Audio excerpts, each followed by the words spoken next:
Good evening, good evening, good evening, good evening, good evening, good evening. What's going on, fam? Welcome back. Welcome back. It's Tuesday again. It is Tuesday again. And yes, we are back. Welcome to Becoming One. My name is Marvin Richardson. I am founder and host, whatever you'll call it, DJ, impersonationalist, if I do impersonations, all of those things. But at the end of the day, I'm a man just like you. I'm a person that wants to help people. Yeah, I want to help people. So whatever I can do, some plant, some waters, God has the increase, and it's all about Jesus, of course. Um, and this is why I'm here. It is for this purpose for which I am here to help you. Me too, but that's why we are here. So I hope everybody had a good weekend. And I don't know about you, but Mondays are kind of heavy for me in terms of meetings. So I have a lot of meetings. There's a lot of things going on. I think there's a book title that says It Only Hurts on Mondays. And that was a book talking about pastors and things like that. A pastor, which I am not. I just be pretending just a little bit. So shout out to my friend who always teases me about that. Anyway, without further ado, let's just get into this. Is titled Kids Are People Too. Okay. Yeah. Kids are people too. Kids need to be recognized, kids need to be heard, in the whole 9 yards. And so a part of last week, what I was talking about, I said, what about the children? And I was talking from the standpoint of relationships, marriage, and the statuses of a marriage and how they affect kids and things of that nature. Go back and listen to it. I think you might like it. But tonight I want to kind of tap into just dealing with the kids. And so I remember growing up. Let me ask you this question. Have you ever heard of different thoughts that people have about their children? There's kind of a saying that people live by, depending on the culture. But have you ever heard of this, that kids are supposed to be seen and not heard? Yeah, yeah, yeah. You heard that too? Yeah, me too. I've heard that. I mean, I've actually experienced it. Like, go to your room. Like, I don't want to see you right now. I just want to hear you playing. And as long as it doesn't seem like there's anything crazy going on, I know that you're fine. I mean, for those of us that have had kids, you put your kid in another room, you hear them playing, you can like, okay, I can focus on what I need to focus. There's nobody crying, nobody screaming. I can do what I got to do. And then there's sometimes you don't hear the kid and you're like, hey, what y'all doing? And they be like, huh? Like, oh, okay. Yeah, just quiet up there. So I just needed to make sure y'all wasn't doing something. Or sometimes you just kind of walk in, you just walk and kind of, you don't want them to see you. If they really little, you don't want them to see them. You don't want them to see you because if they see you, they be like, so you kind of, and then you go scurrying back down to the other room or downstairs or whatever the layout of your house is. But the saying is kids are supposed to be seen and not heard. Sometimes they just want to be heard for discipline purposes and not so much seen. What about this one? Kids are only supposed to speak when they're spoken to. Like, I'm talking right now. Do you hear me? I'm talking. You're not supposed to talk. I'm talking. Or the mindset is, if you're having a conversation with a child, you don't want them to necessarily speak until they're ready for you, until you're ready for them to speak, or you just want them to just hear. You just want to kind of monologue them, and you don't want them to talk. You know what I'm saying? Unless they'll say, "Do you hear what I'm saying?" Now I'm telling on my parents. Do you hear what I'm saying? He like, yes, I hear what you're saying. Do you understand the words that is coming out of my mouth? Right. And so, because some people feel like kids should speak only when spoken to. Or what about this one? Stay in your child's place. You need to stay in your place. You a child, stay in your place. And it's usually because the child maybe overhears a conversation and they may ask a question, mommy, why is, and then they go on with the question, and you'd be like, you need to mind your business and stay in your place. Like, does a child even know what a child's place is? They're like, stay in my child's place. Like, I'm a kid. So what place is that? I don't know. But, those are the things that we've said. And then, of course, this is the classic one that many parents, even if they don't say you've heard it, do as I say, not as I do. But Ma, you said we weren't going to eat past 8 o'clock. I said you wasn't going to eat past 8 o'clock. Do do not get in my business. I'm gonna have me some chips at 8:35. I'm gonna have me some ice cream. You've already had dinner. Go to bed. Mama, are you gonna share those? Nope, nope, nope. Do as I say, not as I do. That doesn't quite work because eventually your child is gonna do what you do more than they do what you said.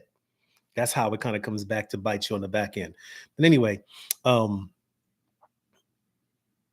so let me ask this question. Have you ever said something so harsh to your child that you can see them suppressing their feelings and it's like they want to say something, but they don't for whatever reason, they just don't. Sometimes if it's a daughter, she'll just kind of shut down and she won't clap back or anything, but you can see it in her eyes that she's frustrated. And it's just like, never mind.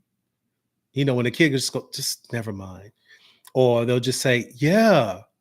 Do you hear me? Yeah, yes. They go, yeah. And then the parent go, what? Yeah, what? Yes. So what's happening is something is being suppressed, and they do not feel like they can really express themselves because they are fearing they're about to get the belt, the whip, something. And so sometimes it's the environment produces that level of fear where a child doesn't quite know how to express themselves. So therefore they suppress it. The problem with suppressing is that they don't really learn how to communicate their feelings. And then for when you get to the point of dating, relationships, marriage, if you suppress your feelings when you were a child and you don't learn how to functionally suppress your feelings as an adult, you're going to suppress your feelings as an adult. And so here at Becoming, when we talk about in him with us for all, um, the way you express to God is one aspect. That's one level of communication, right? It's kind of from your heart to him. Um, but the other part is when you're in a relationship with somebody, you're expressing yourself from here to there. It's this way. It's horizontal.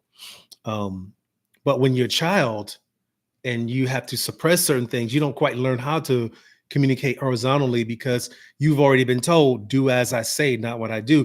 You already been told, stay in the child's place. You already been told, kids speak and not to be spoken to. You've already been told, kids are supposed to be seen and not heard. So if an element of their voice has been taken, what voice are they developing? So kids are people too. I'm trying to get this across that they are people too, and not just that. They need your time, your touch. They need your discipline. Yes, they do. They also need your direction, and they also need your ear and your support. So I'll break that down a little bit later. But if you think about it, how a child's voice is suppressed, both boys and girls, a girl their voice can be suppressed as a young girl, and so are boys. Some mama's boys or some boys who grow up with their moms, if they had kind of an overbearing mom, they don't quite know how to talk. So then when they get older, they actually are more attracted to the woman who's snapping than the woman who's actually sweet and calm, because that's what you've been exposed to. That's what you've been used to. Same thing for the girl. If they've seen somebody in their family being verbally abused, they almost feel like that's love. That's a form of love. So it in a sense, it minimizes their level of voice. They've learned how to suppress that. And as a child, they're like, I wish I could say something. I don't quite know how to communicate this. So I suppress it. So I'll just stay to myself. I'll just play my video games. I'll just talk on the phone. I'll just go hang out in some kind of after school club because I don't really want to get home and deal with my parent because they don't even listen to me. So I'm speaking for them tonight. Kids are people too. They need your time, your touch, discipline, direction, ear, and support.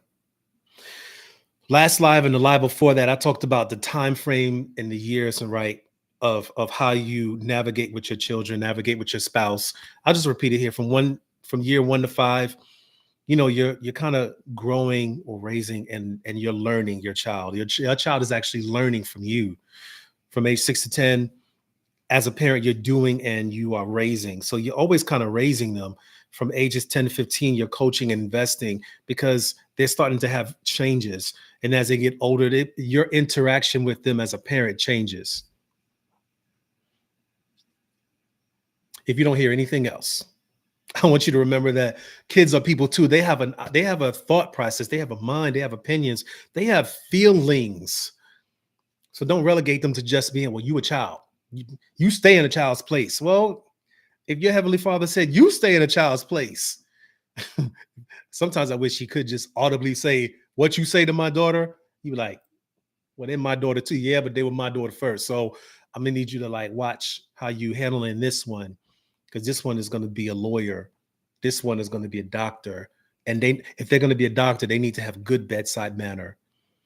Okay, not fireside chat manner. They need to have good bedside manner. Anyway, I don't know who that was for. That was for somebody. So what they experience is what they may mimic or copy. It doesn't mean that if they experience negative, they're going to reduplicate it. It's possible because they've been exposed to it. If they don't know how to constructively argue, then they may either suppress it or they may be really aggressive. So have you heard of the term fight or flight? You're either doing fight or you're flighting. And so when a child feels like they have to suppress their feelings and thoughts and they can't really express their words, then it kind of manifests differently when they get older. So kids are people too.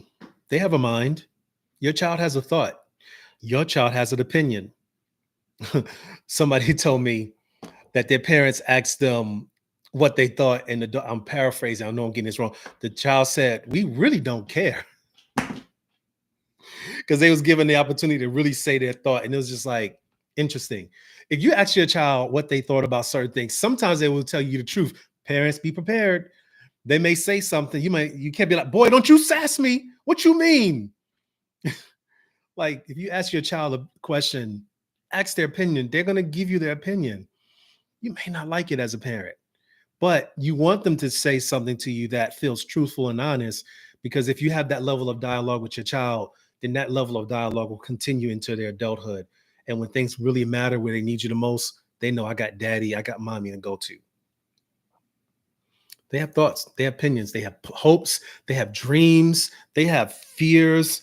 And when they're really young, they kind of tell you. And then when they get older, and they start to experience fears and disappointments, then they may not be so forthright in sharing their hopes and their dreams.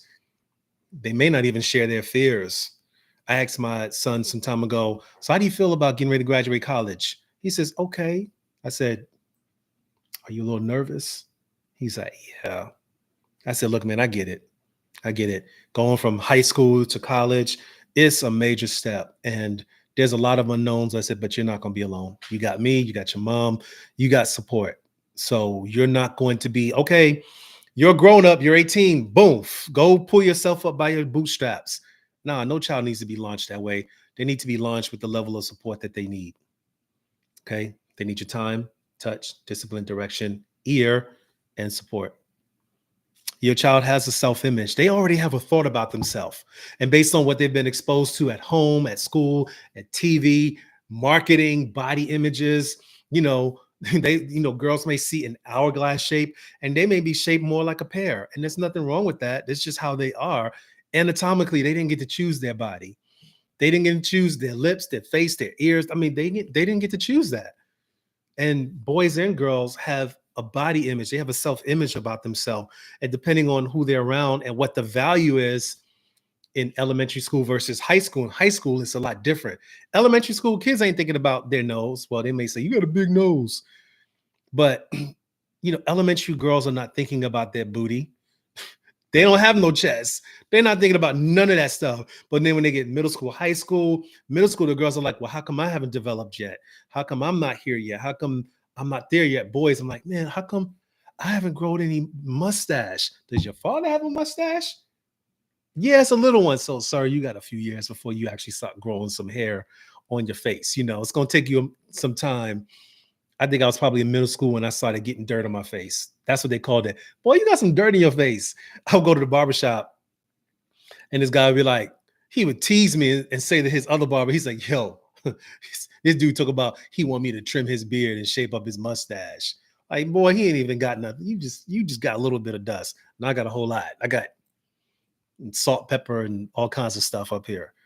All right. But your children, they have a self-image. They are concerned about that. Going from boys to men, there's different things that we think about. Girls the same way. There's different things that they think about. They become adolescents, their hormones kick in, and they have all these changes, emotional, physical. It's just a whole lot. Like, one summer you see your son, he's this tall, and after the summer's over, he's like this tall. Like, I seen a guy in my church, his son, I was like, now how did you get taller than me? And I'm not gonna tell you his age, but great kid. But I was like, goodness gracious. And I'm talking to his dad. His dad is tall as well. And I'm looking at him, I was like, he's about to surpass you. He's like, yeah, I know. I know.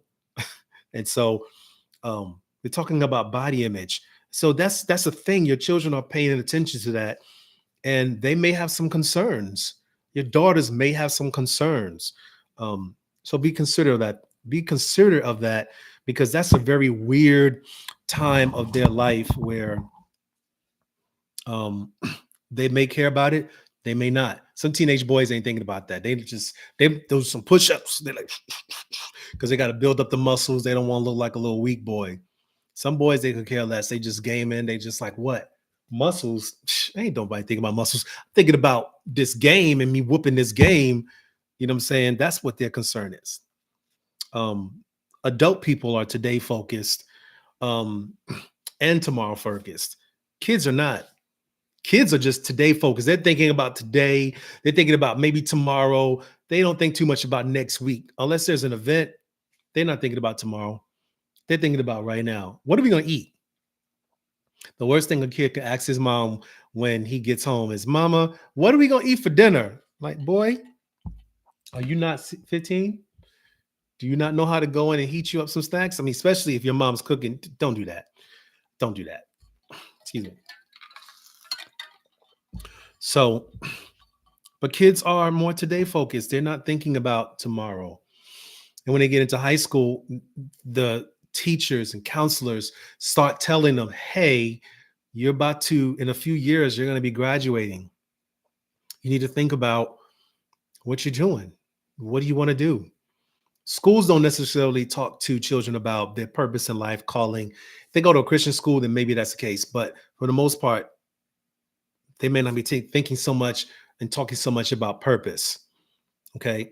Teenagers, they're more, what's happening in class, who's dating who, social media likes. I literally asked my son this. I said, what are teens thinking about? What are they concerned about? He was like, social media, getting likes, how they look, sports, games, their grades. There are kids that's concerned about their grades, their friends, their relationship, and then boyfriend and girlfriend and all of the drama that comes with that. So we're talking about kids are people too tonight, right? And just want to bring to light what your children are dealing with. They may not be adult people, but they are people. And when you're thinking about tomorrow, for us as adults, we look at tomorrow and we might be like, yeah, okay, I got a plan for this. I got a plan for that. For some of them, it may be very scary. So be considerate of that. Your children, they are people too. They want your time. What does that look like? Quality and quantity. They want quality. They want good moments with you, but they also want time with you. They don't want just, 5 minutes here, 5 minutes there. They want time and quality. When they're babies, from babies to adolescents, they want time. They're thinking about the quantity. When they're baby, they want to be with mama all the time. They want to be with daddy all the time. And with my boys, they were sitting on my shoulders. I had them in my arms. One was on my shoulders, one was in my arms. And I'm walking around. I literally would walk in the mall with them attached to me one way or the other. And then eventually it got heavy. And I said, okay, look, you're getting a little heavy now. So you have to walk. Let's use them legs. Come on, use the legs. Good job. But they want your time. When they become adolescents, it becomes more about quality, because as they have friendships and activities, they're thinking more about spending time with their friends. They want quantity with them and they want quality with you. They may not ask for it, but they do want it and desire it. I was working for a company in Texas one time, and one of the project managers, he said, because he had boys, he said, you know what? When you get to a certain age, they don't need you as much. and that's going to be hard. And then one day they'll need you again. And when he said that, I was like, oh, what? What do you mean they're not going to need me? And it's not that they don't need you, but they're not going to come to you. They're not going to so much you're not going to be their go-to person. And that's going to be okay. It won't seem like they won't need you as much. And for fathers and mothers who they love their children deeply, to think that your children are starting to get older and they're starting to make decisions, you're like, wow, man.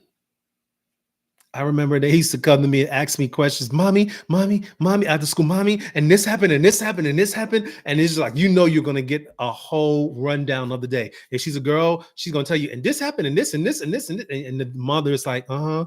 And the daddy's like, yes, baby. Yes, baby. Yes, we are. Mm-hmm. Mm-hmm. Yeah. And they just, and then they get older. You're like, hey, what you doing? And they're like, oh, I'm going to the mall with my friends. Well, hey, I thought maybe we could. Well, yeah, Dad, can we do that next week? And he's just like, oh, man. I remember we used to go out every weekend. That used to be her jam. That used to be his jam. Now he just wants to kind of just do other things. You feel like you're not needed. They need you, just differently. It becomes more quality than it does quantity. So bear that in mind. When they go young adults, they need a combination of both. Young adults to adults, in college, moving on, yes, quantity and quality. And sometimes that quality is a 20-minute car ride. Sometimes that quantity is, a weekend trip. Sometimes that quantity is calling them every day. Hey, how you doing? What's going on? Just checking in. They see that if they experience the quantity of you continuing to check in, they always know without a shadow of a doubt, I can call my dad. I'm gonna call my dad. Hold on, I'm gonna call my dad. Or I'm gonna call my mom's. You know what I'm saying? If it's a daughter, she knows I'm calling my daddy. You know what? You're going to be in trouble. I'm calling my daddy on you. So it comes back around. Touch in every stage from the time they are born up until the time you leave this earth. They need your touch. They need your hugs. They need your kisses. They need your I love yous. They need, when they're really young and they're boys, they need you to like wrestle them and, play WWE. Well, back in the day, it was WWF. They need that. They need that rough housing. They need all of that. Your daughters, you need to like take them out, daddy, daughter days. They need to have that. They need to, have you do a daddy, daughter dance. If you got little ones, fathers, prepare for that. Show them how to dance. Show them how to, your mom will show you. The mother show the daughters how to dance. Some fathers, I just know your two-step. But do you get what I'm saying? What I'm saying is take the time to have those moments. And storge love is a form of family type of love. This eros, agape. Storge is that family kind of love. They need your touch. Okay. They need your discipline. And then back on the touch thing is non-sexual touch. I just need to say that. Y'all know that, but I just need to say that. Discipline. They do need discipline. They need it calculated. They need it to be done with love, but they do need your discipline. It says, folly is bound up in the heart of the child, but the rod of discipline will drive it out. Okay. Am I talking about just straight giving spankings? Didn't I tell you? No. Sometimes the rod of discipline is, hey, I need you to get up at this time. And then you let them get up at that time. And if they don't, you go in there, wake them up, get up. Question, what did we determine? When did we say he's going to get up? Okay. So what are we going to do next time? That's the rod of discipline. Not, boy, didn't I tell you to get. Yeah. Have you seen those shorts on social media? And it's just a whole bunch of letters. And it's like, get your, okay, you know what I'm talking about. Some of us just know. We knew, me growing up, I grew up in Brooklyn, New York. I knew that when the street lights come on, you better be making a beeline to the house. You better make a beeline to the house. Don't let it be your mom got to come out and it's dark. The street lights came on and you still outside. And you're like, oh, sorry. Don't do that. They need your discipline. They need to know that you're going to steer them in the right direction. And that's discipline and direction go hand in hand. Bible says that we've all had human fathers that disciplined us as they thought best, but it produced righteousness for those who are trained by it. Okay. So now I know we all didn't have human fathers. I get that. Some of us didn't have fathers in the house. Sometimes the father was estranged. My sons didn't grow up in my house 365 days a week. So, but it was very important for me to provide discipline and direction at the moments they needed it, even whether it was on the phone or not. So you figure out ways to do that. So for my spiritual, so for my single dads, your children do not live with you. There's ways to discipline them and direct them without it being you just disciplinary kind of a deal, but you being a loving father so they know what? Yeah, my dad loves me. And sometimes being hard on them, that's how they know that you care. Because some of our hardest teachers in schools, those are the ones we remember.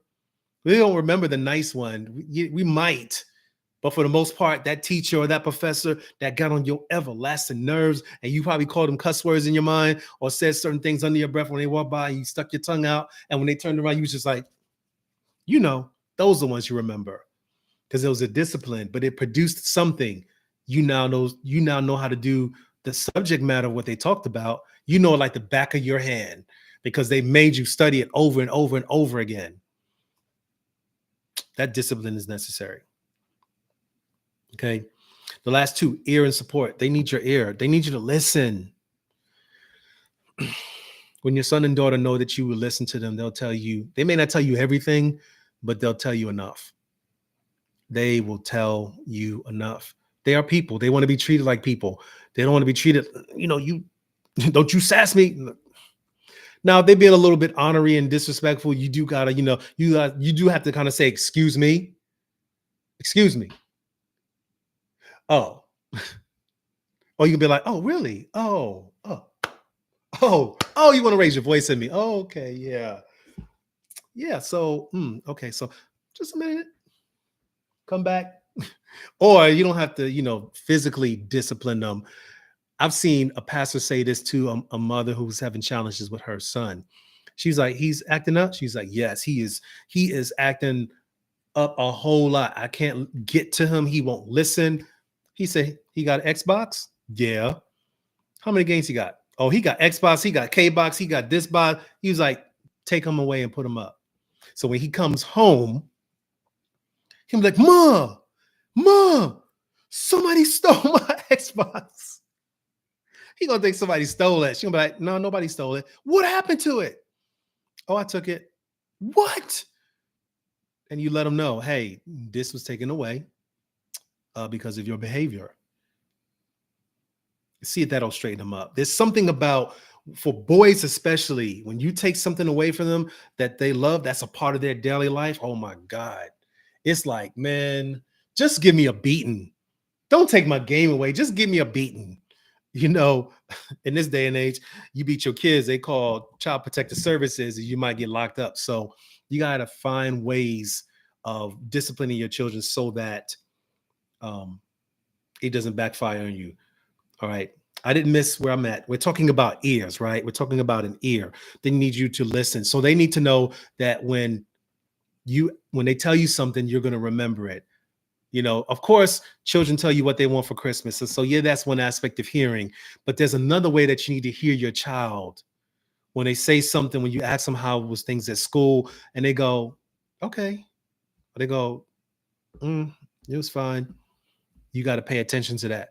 Every time when I would talk to my kids, I'm listening, but I'm listening. I do this thing with them, and I'm going to let you have it. I borrowed it from Andy Stanley in Atlanta, right? He would ask his kids, how's your heart? And at first, when I asked my kids that, they didn't know what I was saying. How's my heart? Like, what? I said, listen, when I ask you this question, how's your heart? What I'm trying to do is just see, how do you feel?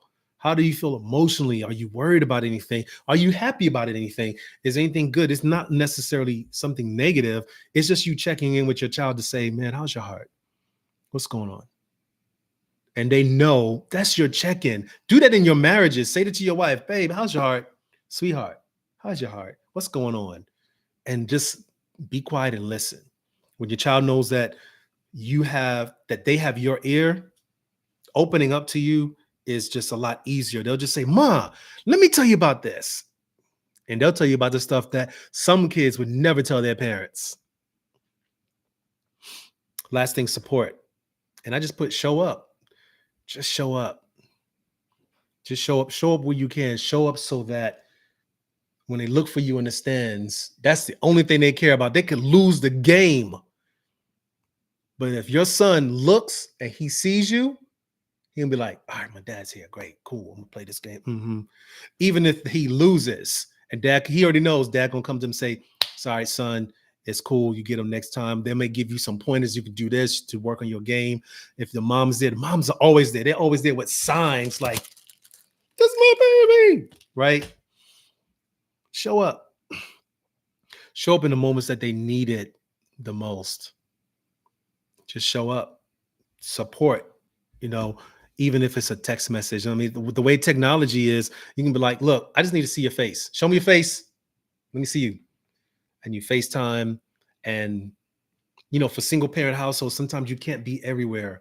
But if you call them, if you text them, FaceTime them, if you got Apple phone, do that so that they know, okay, I wasn't physically here, but they know that I'm here. That just speaks so much volumes to a child when they know you support them. Was it last year? My youngest son turned 13. I basically tricked him, y'all, and I'm almost done. I basically tricked him, and I was like, "All right, so I'm gonna send you, I'm gonna send you a gift in the mail, and so happy birthday, buddy. I love you, blah blah blah, whatever." So his mom knew, but they didn't know. I said, "So yeah, it should be coming in the mail tomorrow," and then so they say, so I get there, I text their mom, I said, look, I'm here. She tells them, hey, we got to go downstairs, get the package, right? We go downstairs and I'm in the lobby. So my youngest son sees it and he's like, I was like, happy birthday. So I went, took him to get some dinner. We spent out, I was in town. So I just came to see him. And we went to dinner. He had his gift, took some pictures, took him back home, and drove pretty much 3 hours back to where I was supposed to be. But in that moment, that was me showing up.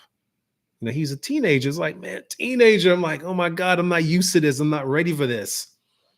But that was a memory in his mind of me showing up. So they need your time, your touch, your discipline, your direction, your ear, and your support. Why? Because kids are people too. They are people. One day they will be grown-ups. You know what I'm saying? They're going to be grown up. So the question is, what kind of person would you like them to become and grow into as a result of your life? Because right now they're part of your life. Right now they're attached to your hip. They might be babies. They might be preteens. They might be teenagers. They might be in college right now. And if you're looking back and you're thinking, man, I didn't do a lot of this stuff on this list, please do not self-condemn yourself. Nobody got this thing perfect. Your child did not come with a manual. And I say, even for marriage doesn't come with a manual. It comes with a mirror. So your spouse will show you yourself, and you got to be like, man, I do not like the way that I look. So let me change that. Tim Ross said, your spouse is you outside of you, looking back at you, telling you about you. Okay, you get that? Your spouse is you outside of you, looking at you, telling you about you. That's major. So your children, they're going to glean off of what they experience from you, whether near or far. You know what I'm saying? Whether near or far. Me and my sons have this saying, I'm going to give you another one. You can borrow it. You can borrow it. All right. It's called One Sky. What does that mean? It just means that I told them, wherever you are, wherever we are on the planet, because we don't live in the same state, I said, we're all under one sky. Kids are people too. They need to know that wherever their parent is, there's still a connection, there's still a bond. And that's our little thing, One Sky. That's just our little thing. You can borrow it. You may have to pay me a little bit of royalties for it. Do not put it in book form, because if you do, I'm gonna come for you. I'm gonna come for you. I'm gonna come to your books. Okay, Marv. Okay. Having a little bit too much fun. But just to bring it back, think about the kind of kids you want them to be as a result of being in your life. And as you're being intentional about it, you'll continue to do great things. This is not a beat up session or anything to that degree. Some of you parents are killing it. Just keep killing it. Keep doing it. Keep showing up. You know what I'm saying? None of us are perfect. If it's not time, it's discipline. If it's not direction, it's an ear. If it's not support, it's you need to hug your babies. You need to you need to hug your son. Be like, come here, man. You give him a little manly hug. Like, he'd be like, dang, dad, you like about to squeeze the breath out of me. Yeah. Because when you were 35, you're gonna remember those times when I'm squeezing the breath out of you. And when I no longer live on the planet, because I go home to be with my savior, you're gonna be like, yeah, my dad, he got stories of my dad. I got stories of my mom. I got stories of my mother and dad. All right. So I don't want to belabor the point, but hey, man, kids are people too. You know what I'm saying? Love them, lead them, be what you need to be for them, and just watch what that produces in their life. And the tears would be flowing. The tears will be flowing at graduations. The tears will flow at weddings. The tears that flow when they have kids. And then you'll laugh when their kids act like the way they did in front of you. And you see them get mad. And then you're going to laugh some more because they're going to say the very thing you did. They say, oh, Lord, I'm turning into my dad. I'm turning into my mom's. My sons already know. When they get older, their kids, they had to discipline their kids. They're going to say, come on, sit down at the table. They're going to be like, their son's going to be like, oh, no. Because I will discipline talk you for a good hour. And as much as I'm talking right now, just imagine that, me disciplining you. Can you imagine that? So why did you do this? So let me do this teachable moment. I'm gonna tell you about that another live. That was hilarious. I did that. I baited them, y'all. I baited them. I was just like, I did a Nathan the Prophet moment on. I said, you are the man. In their case, you are that child. They was just like, oh, he's talking about us. He been talking about us this whole time. Okay. All right. So I love you guys. Have a good night. Have a great week. Kids are people too. Love your kids. Okay. And I love y'all. Talk to y'all later. Take care. God bless.